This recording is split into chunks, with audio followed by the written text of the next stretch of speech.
right now, there are probably millions of people standing in pharmacy aisles just picking up these high-dose biotin supplements. Absolutely. Tons of them. Yeah, they have a broken, peeling fingernail, and they figure, a little extra vitamin B7 is the ultimate quick fix. Right. It seems harmless enough. But what almost none of them realize is that swallowing those massive doses of biotin could actually mask the biological markers of a heart attack. I mean, if they end up in an emergency room later that week, that supplement could hide it. It is wild.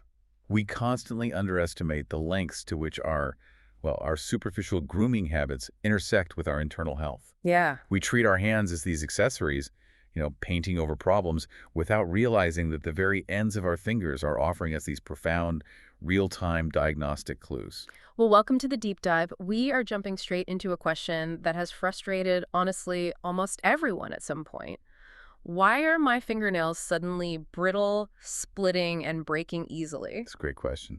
You're just going about your day, maybe reaching for your keys or pulling on a sweater, and suddenly you feel that awful snag. Ugh, the worst. You look down, and your nail is peeling in these stubborn little layers.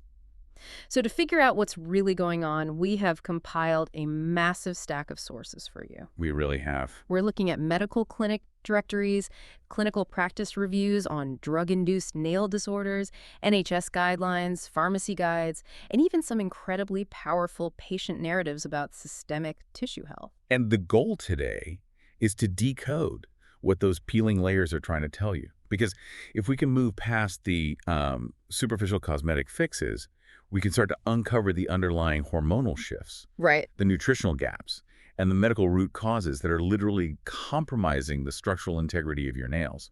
And importantly, we will map out how the clinical data suggests you can actually repair that foundation from the inside out. So before we can start fixing the inside of the body, we really have to understand the physics of what is happening on the outside. Let's look at the anatomy of a break because there is a lot going on physically when a nail splits horizontally. Yeah, the clinical term for that maddening horizontal peeling at the tip of your finger is onychoschitzia. Onychoschitzia, got it. Right.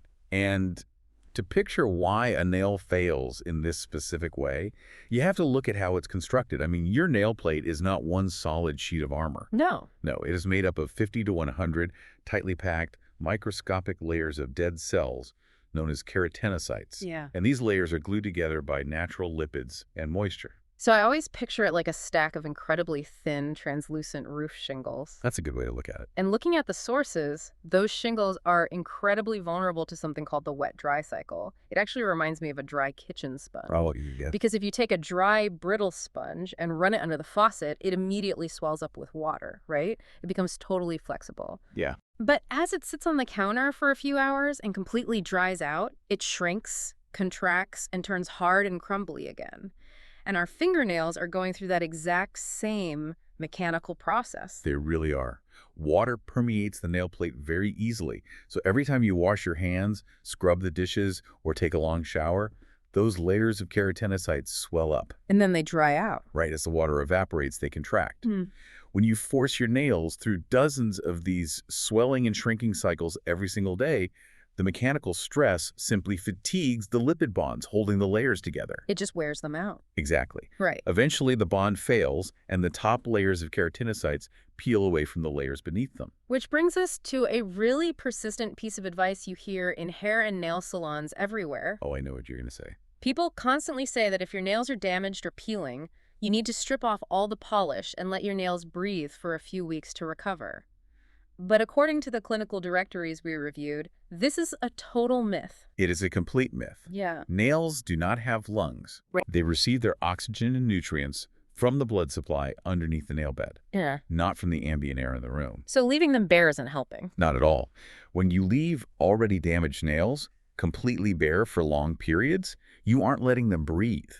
You're just exposing them to more water, more soap, and more cleaning chemicals without any protective barrier. Wow. They actually require hydration and a physical shield to prevent that wet-dry cycle fatigue. Okay, so let's put ourselves in the shoes of someone listening to this. They are looking at their hands and thinking, well, my hand washing routine hasn't changed. Right. I've been doing the exact same amount of dishes for a decade.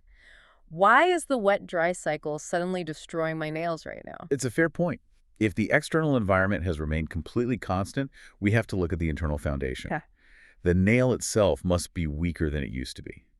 And for a massive portion of the population, that internal weakening is entirely hormonal. The sources point out that up to 68% of postmenopausal women experience brittle nails. 68%. That is a staggering majority. It really is. It means we need to look at the endocrine system, and specifically at estrogen.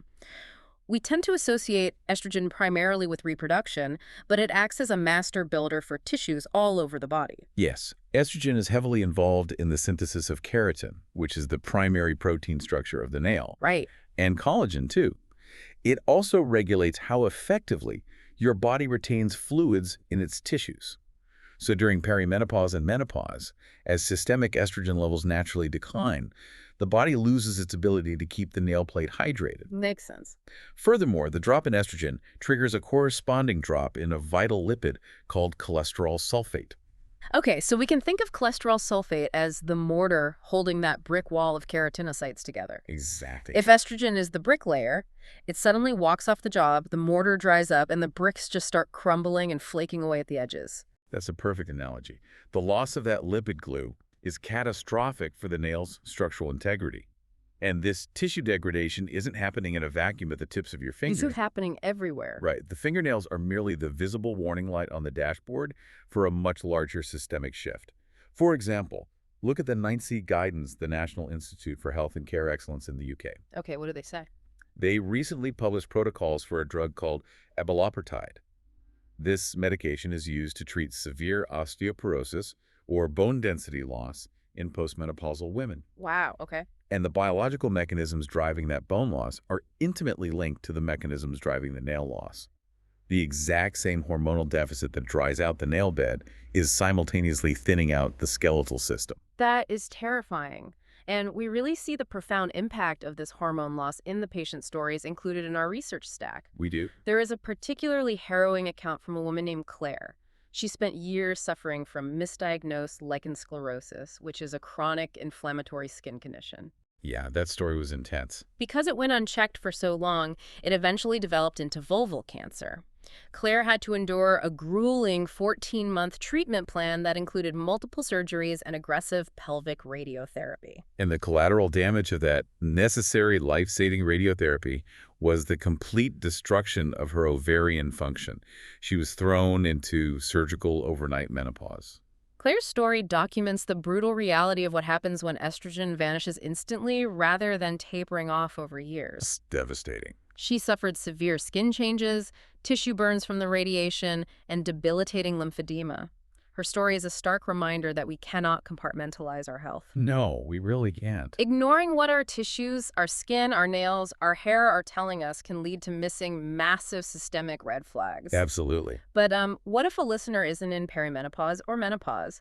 If we rule out estrogen depletion, what else is sabotaging the construction of the nail? Well, then we have to evaluate the metabolic engine and the raw materials being supplied to the nail matrix. The nail matrix, that's under the cuticle, right? Yes, the nail matrix is the pocket of specialized tissue tucked just underneath the cuticle where the new nail is actually formed.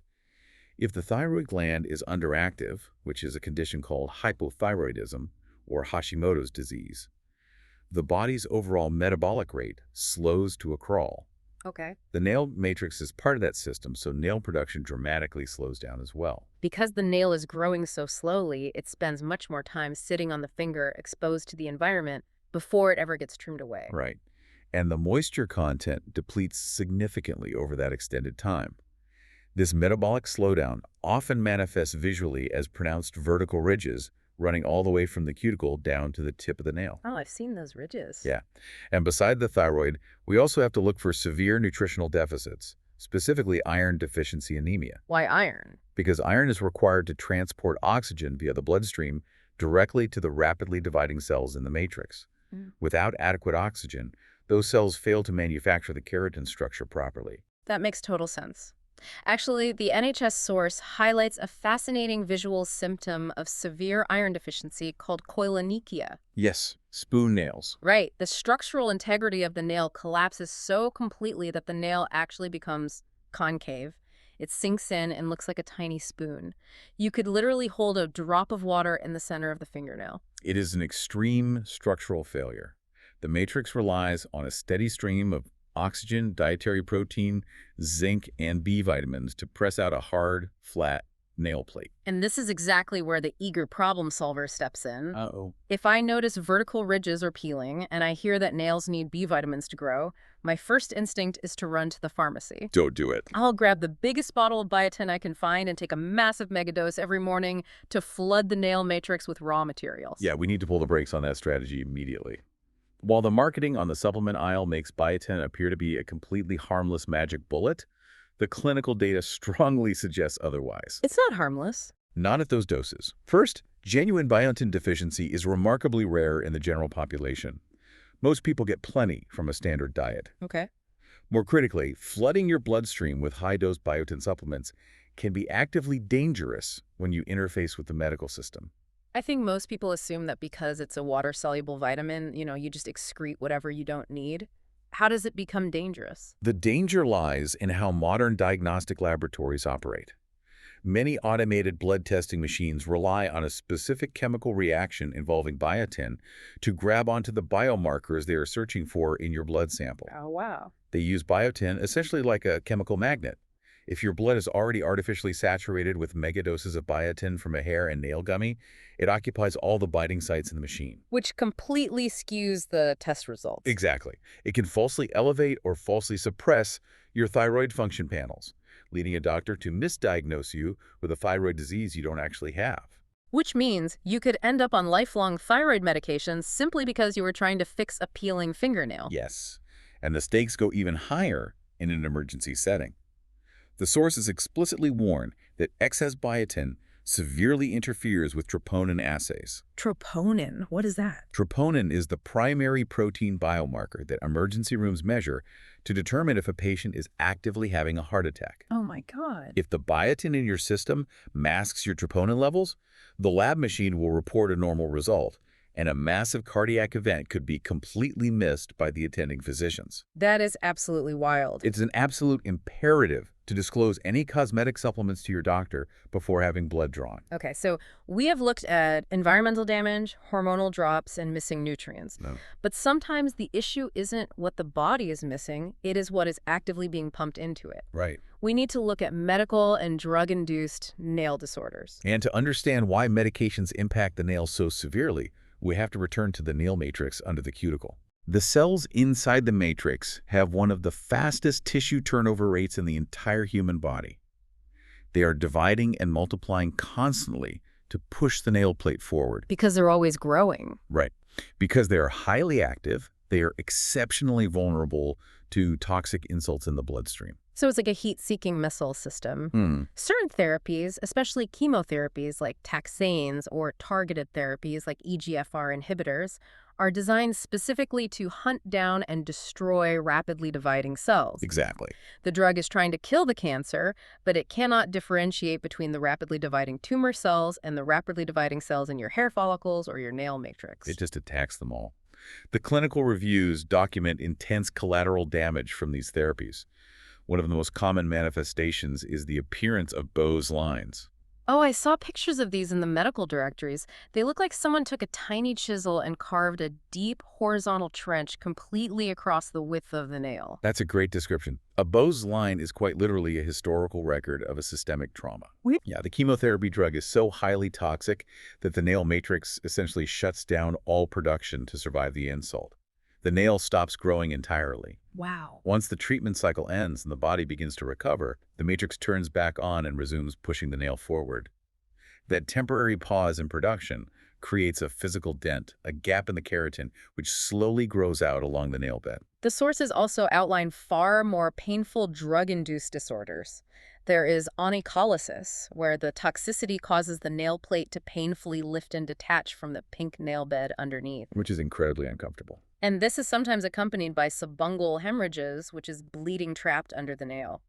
Patients also experience melanonychia, where the matrix produces excess pigment, creating dark brown or black stripes running down the nail. Yes, and these side effects connect back to Claire's story of surviving vulval cancer. Medical interventions are extraordinary and life-saving, but they wage a brutal systemic war on the body's tissues. They really do. The therapies that eradicate the disease often leave lasting, visible damage on the extremities. So we need a practical triage strategy for the listener who is currently staring at their hands. Okay, yeah, let's do that. How do you differentiate between a fingernail that is splitting because of normal aging, a drop in estrogen and doing too many dishes, versus a fingernail that is waving a major medical red flag? Well, a peeling tip or a brittle edge is almost always environmental, hormonal, or nutritional. Hmm. However, there are undeniable warning signs that require immediate medical attention. Like what?